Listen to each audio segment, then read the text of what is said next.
Welcome back to another episode of Fox Can Fix It, where today we're going to be dash swapping my Comanche. My first problem is that I've completely forgotten which is the bad dash and which is the one I just ordered. This is the current dash out of my 1986 Jeep Comanche. The gas gauge does not work, neither does the speedometer, and a majority of the lights on it don't work. And that's because of this little thing called corrosion. Damn!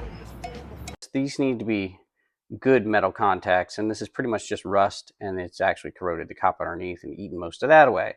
And as you can see, there's a lot of corrosion going on here, just from this thing sitting for a long time. Speedometer is mechanical, so that's not corroded so much as it is just garbage. You can't get parts for this anymore, but what you can do, you can get a whole assembly. Got this one off of eBay. It does have different mileage, so we're going to have to fix that as well. Basically, all we're going to do is take the odometer from this one and put it into this one. Then everything should work. This gas gauge is close to half a tank, so look at that. It came with fuel. And as you can see, there is far less corrosion on this circuit board. And as tends to happen, my microphone just died, so hopefully you can hear everything that we're doing here. But basically, we're going to take the plexiglass fronts off of these and take the fascia off so we can get to the speedometer. Take the speedometers apart because I only want to make sure that I have the correct mileage and correct odometer. I don't feel like trying to roll the other one over or crack it open or do whatever that thing is that you can do to that. Man, that sounds like fun. Also, it's going to give us a good chance to clean inside this plexiglass, which is pretty filthy. Make sure you put all your screws in one pile and have no clue where they came from. That's how the pros do it. This is the good one. It's going to go over here. This is the scratched up, not great one. We'll put that over there. Everybody remember that. Good one, bad one. These are of equal goodness, so we'll just keep them from which they came. One other thing you're going to notice here, this is my original one. See all this corrosion? It's actually on the gauges. Yes, my new one, or new used, does not have that feature. We're going to experiment on this one. To get this apart, should just be a couple bolts on the back here. That one, that one. Now, to take this apart, got to pry this needle off. There we go. We'll set that off to the side. Who knows? That might be useful. And there we go. Here's the odometer. I'm not even sure that this odometer still turns. It feels like everything's free. And I'd really like to be able to put that in since that's my correct mileage. There's a clip. So let's grab that thing. Maybe that rolls out now? No, it does not leave yet. Okay, well then how does this thing come apart? Oh, okay. This end actually will push, and then we can pop that out. Ta-da! All right. So we are just going to swap our odometer completely over so we can still have our correct mileage on our new dash. That's easier than I thought it was. Piece of cake. We'll switch these here. You're going to make a mess. Make a mess. Do it right. There we go. I don't know the legality of taking apart a speedometer. Is there laws against that? I mean, I'm actually not misrepresenting. I'm trying to correctly represent my amount of mileage. So I would think that would be okay, but I'm not sure. So check local listings, I guess, on that one. Or don't film yourself doing it. Dude, we got it all on tape. We're putting it on YouTube. Got it? And we need to push on the end of this guy down here, just until he pops out. Like that. Okay. 135,000 out and correct 60,000 going back in. Gently. Gently. There we go. Clip engaged.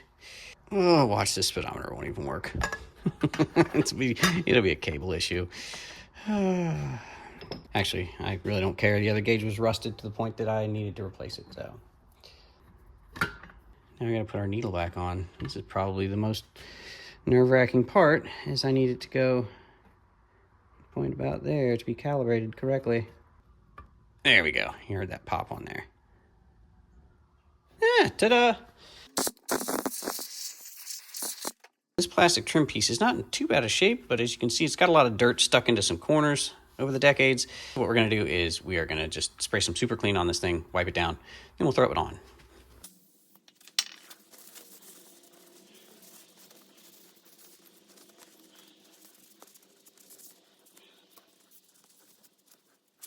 There we go. Good as new. At least it better be good as new, because I don't want to buy another one. There we go.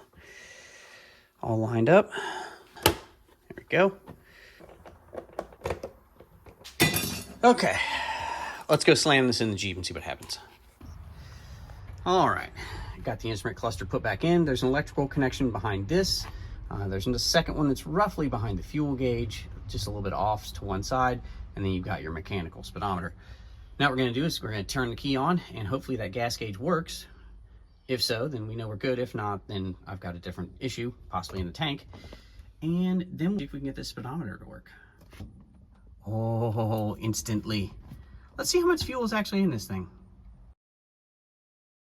There we go. I would say that this gas gauge does work. It's sweeping almost all the way to full, which is good because I topped off the tank and I've driven it like a total of 3 miles.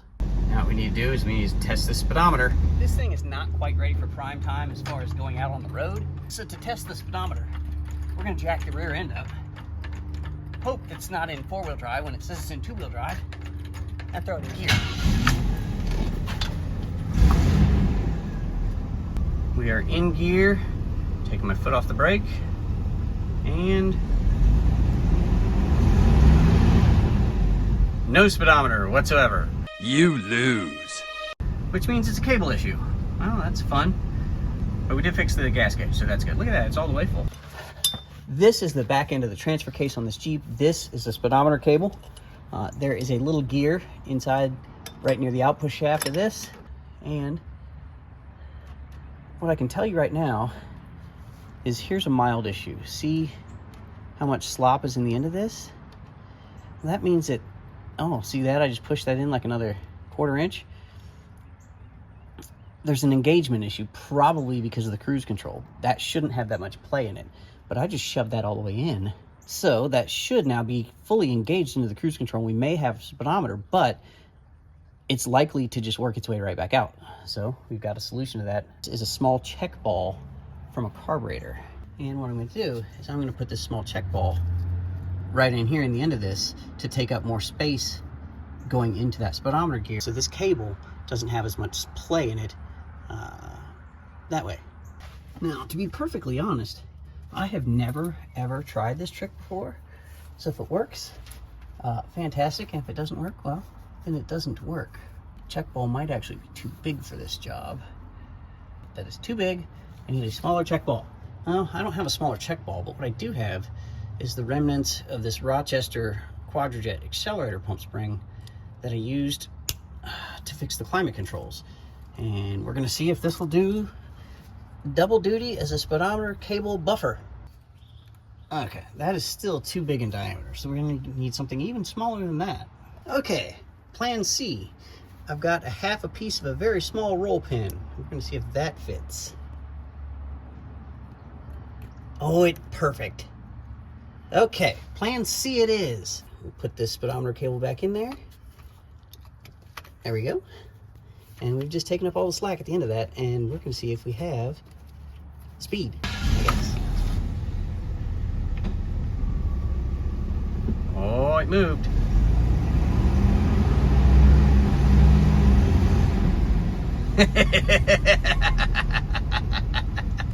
Excellent. What do you know? That little piece of a roll pin saved us from having to buy a whole nother speedometer cable. Now, I think this was only an issue because we have cruise control. If you don't have cruise control, your speedometer cable should be one piece from transfer case up to here. But because we have cruise control, ours is in 2 pieces. And you can see it right here. This is the cable that comes from the transfer case. This piece is some sort of connector that has something to do with cruise control. And then we have this little short guy that goes back up to the back of the gauge cluster.